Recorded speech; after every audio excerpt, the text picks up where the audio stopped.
Hey, I'm Melanie Kingett from the Absolute Recap, and today's video is going to recap Unit 2, Cell Structure and Function. If you took an Introduction to Biology course before the AP, it's likely that much of the information in this unit was familiar to you. However, AP Bio dives a bit deeper and is very unlikely to ask for simple fact recall about an organelle or transport process. If you're taking a non-AP biology class either in high school or college, this video can absolutely help you too. It's not, however, going to reteach you everything. If you're getting confused throughout the video on some of the individual concepts and you need more information, check out the Absolute Recap Biology Edition podcast and my YouTube channel. Before I start, please go get the Unit 2 study guide that accompanies this video and print it out. It's absolutely free and available with the AP Biology Ultimate Review Packet, linked in the description below. You'll get the most out of this video if you pause it periodically and complete the practice questions in each section. Plus, there's an answer key in the Ultimate Review Packet with a ton of other great opportunities for practice with multiple choice questions, FRQs, and additional videos modeling some of the harder concepts and skills. This summary video is going to review all of the main Unit 2 topics according to the College Board curriculum. Many of the subtopics in Unit 2 have overlapping themes, so sometimes I'll have multiple titles listed at the same time. You can use these timestamps to jump ahead to a specific subtopic at any time. Let's zoom out. All living things are made of the same macromolecules: proteins, lipids, nucleic acids, and carbohydrates. And so there's a lot of opportunity for integration, cooperation, and molecular exchanges. Phospholipids have polar heads and nonpolar fatty acid tails. And since both the intracellular and extracellular environments are aqueous, all membranes are bilayered, with hydrophobic tails facing inward. This chemical orientation causes organelles to be compartmentalized in their function, the endomembrane system to integrate seamlessly, and the plasma membrane to have selective permeability. Let's zoom in. Living things are organized into subcellular components, all of which contribute to the function and ultimate success of the cell. One organelle that is found in prokaryotes and eukaryotes are ribosomes. Ribosomes are made of rRNA and protein and can be found free-floating in the cytoplasm and embedded on the rough endoplasmic reticulum. The primary role of a ribosome is to produce proteins during translation of the central dogma. The movement of materials through the endomembrane system is consistent through all eukaryotic cells. Products are packaged, processed, and transported throughout the system. The endomembrane system includes the nuclear envelope, lysosomes, vesicles, endoplasmic reticulum, Golgi apparatus, and plasma membrane. The endoplasmic reticulum is a series of interconnected folded membranous sacs that is continuous with the nuclear envelope.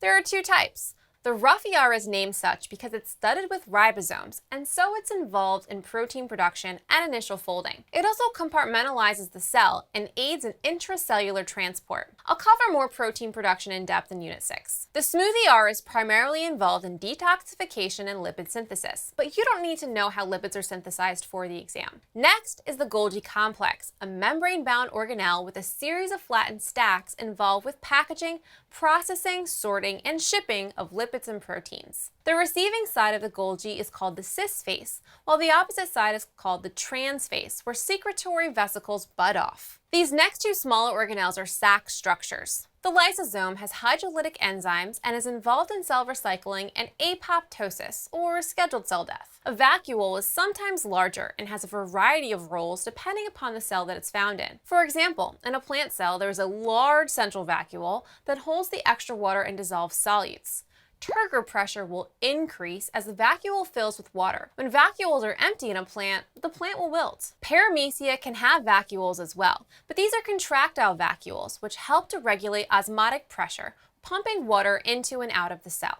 The following two organelles are energy transducers with double membranes. The mitochondria has a smooth outer layer, an inner layer folded into cristae, and a fluid matrix. The mitochondria perform cellular respiration, which produces ATP for the cell. The greater folding of the inner mitochondrial membrane creates a greater surface area, which means more ATP can be produced. The Krebs cycle oxidizes sugars in the matrix, while the electron transport chain and ATP synthesis occurs in the cristae. The second energy transducer is the chloroplast. The purpose of the chloroplast is to perform photosynthesis, which will harness energy from the sun and store it in sugars. Structurally, it has interthylakoid membranes stacked into grana surrounded by liquid stroma. The compartmentalization of the chloroplast divides this process into light and dark reactions. The light reaction occurs in the thylakoid membrane with the pigment chlorophyll and electron transport chain, while the Calvin cycle forms sugars in the stroma. Both mitochondria and chloroplasts are theorized to have formed from independent prokaryotes through endosymbiosis. Not only do they have a double membrane and their own DNA, ribosomes, and replicate independently, but they're approximately the size of existing prokaryotic cells. Why are there no elephant-sized amoebas? A supersized amoeba would either starve or be poisoned by its own waste products, because as cells get larger, their volume increases at a faster rate than their surface area. Surface area is a measurement of how much exposed structure an object has in 2D space, while volume is a measurement of the amount of 3D space an object occupies. The main idea here is that cells function best with the greatest surface area to volume ratio. There are a lot of things that need to cross membranes for metabolism to function efficiently, like proteins, carbs, gases, wastes, ions, and ligands. And while membranes do have a say in what can cross and when, the greatest surface area per volume of space will always accomplish the task best. This is often achieved through a lot of membrane folding, like with the microvilli of your gut, or through branching, as with root hairs. Plasma membranes establish and maintain internal environments that are different from external environments through molecular interactions. We often refer to the plasma membrane as a fluid mosaic model because it has multiple components that are constantly in motion. It's composed of a bilayer of amphipathic phospholipids with embedded proteins, cholesterol, and carbohydrate chains, some continuously shifting around the surface of the cell membrane. The plasma membrane is very dynamic, and because each of the plasma membrane components has unique chemistry and classifies as either hydrophobic or hydrophilic, the molecules that it interacts with for transport will also be chemically distinct. It's important that cell membranes establish and maintain their internal environments through selective permeability. After all, homeostasis is the maintenance of constant internal conditions despite external changes. And environments are always changing. One of the ways that cells accomplish this is through the strategic movement of molecules. Small, nonpolar molecules like oxygen and carbon dioxide can pass freely and directly through the phospholipid membrane, since the fatty acid tails are also nonpolar. Large or charged molecules like glucose or sodium pass through embedded proteins. Cell walls can also provide permeability barriers, but are primarily used for structural support and composed of different polysaccharides in plants, prokaryotes, and fungi. There are two types of cellular transport, passive and active. These categories are divided by the use of energy and the direction of molecular movement. Passive transport is the net movement of molecules from high to low concentration without the use of ATP. We say net movement because molecules don't have an agenda, and even though it is more likely that molecules will bump into each other and spread out, a few will also bounce over to the more concentrated area. Small, uncharged, nonpolar molecules diffuse directly through the membrane, while large or charged molecules must move through a carrier or channel protein. In contrast, the movement of molecules from regions of low concentration to high concentration is known as active transport and requires the spending of ATP. There are three main types of active transport: membrane pumps, endocytosis, and exocytosis. Let's start with membrane pumps, which are transmembrane carrier proteins. Transport proteins are solute-specific due to their unique chemical folding and R-group interactions. When ATP is hydrolyzed, a phosphate group is removed and often attaches to the pump itself. Phosphorylation causes a conformational change in the protein shape, adjusting the microenvironment within the protein channel and shuttling the solutes across the membrane. Two common examples of active transport are the sodium-potassium pump and the proton pump. Both the sodium-potassium pump and the proton pump work to accumulate ions on one side of the membrane, which the cell may later use during co-transport or with ATP synthase. Molecules rarely stay concentrated for long. The two other types of active transport involve vesicle formation for endo and exocytosis. Since all membranes are primarily composed of phospholipids, the formation and fusion of vesicles is a fairly seamless process. Endocytosis is the process of bringing substances into the cell in larger quantities and has three types: phagocytosis, commonly referred to as cell eating, pinocytosis or cell drinking, and receptor-mediated endocytosis, where specific ligands bind to cell surface receptors, causing vesicle formation. Exocytosis involves the fusion of a vesicle with the plasma membrane for molecules to exit the cell. These might be intentional products that were shipped out by the Golgi or waste products that the cell is removing.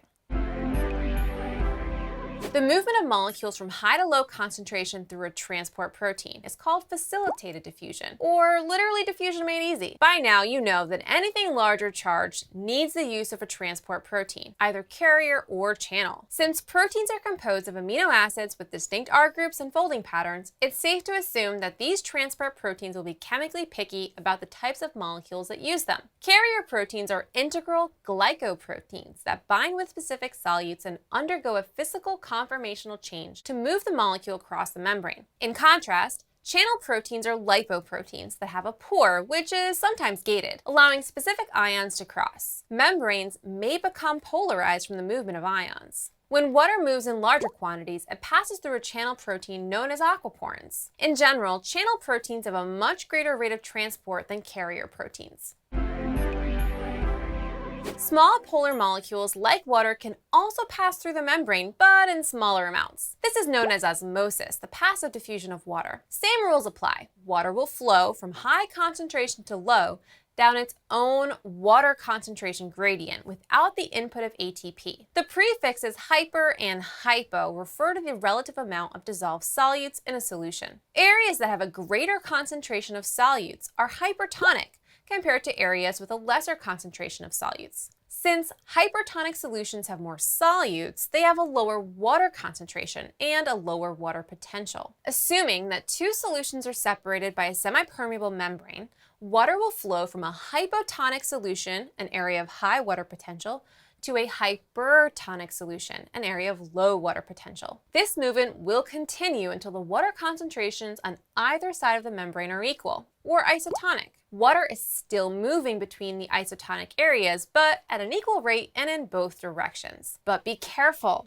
equal concentrations does not mean equal amounts. This means that water will enter or exit a cell whether there is room for the water or not, which could result in cytolysis. Vacuoles, both contractile and storage, are cellular organelles which contribute to osmoregulation. Water potential calculations allow us to predict the movement of water due to osmosis, pressure, surface tension, or gravity. If you're struggling with water potential problems and applications, you'll want to check out the Unit 2 practice video, where I do a complete deep dive with step-by-step explanations. You can access the Unit 2 practice video and the water potential practice sheet with the answer key in the Ultimate Review packet linked below. Last topic for Unit 2. The cell is the most basic unit of life, which for some multicellular organisms become highly specialized and combine to form tissues, organs, and organ systems. Prokaryotes are smaller, evolved earlier, do not contain a nucleus or membrane-bound organelles, and organize their DNA in a circular loop. Eukaryotes are larger, evolved approximately 2.7 billion years ago, have a nucleus and membrane-bound organelles, and organize their DNA linearly in multiple chromosomes. Both cell types have ribosomes, DNA, cytoplasm, and a plasma membrane. Prokaryotes include bacteria and archaea, while eukaryotes include protists, fungi, plants, and animals. To recap, cells make life possible and more efficient by separating processes and compartmentalizing functions with membranes. Some organelles integrate seamlessly through the endomembrane system, while others stand alone. However, all organelles have unique structures for specific functions and utilize a large surface area to volume ratio. And finally, membrane chemistry controls the rate and exchange of materials by active and passive transport so that homeostasis is maintained. And that's it! Well, that's all the concepts you need to know for Unit 2, but definitely not the end. It's time for you to practice applying the information. If you finished the Unit 2 study guide for this video, then definitely check your responses with my answer key in the Ultimate Review packet. Then, you'll want to take the Unit 2 practice multiple choice questions. You'll get instant feedback on your answers with an explanation for why the answers are correct and why the other choices weren't. The Ultimate Review packet also has unit-specific skills videos, practice sheets, and a full-length practice exam that you can take once you finish the entire course. So what are you waiting for? Grab your copy of the AP Biology Ultimate Review packet now so you can do your absolute best on the exam in May. Thank you so much for watching and supporting my content. Please make sure to subscribe to my YouTube channel, like those videos, and tell your friends about the Ultimate Review packet. I'll see you next recap for Unit 3, Cellular Energetics.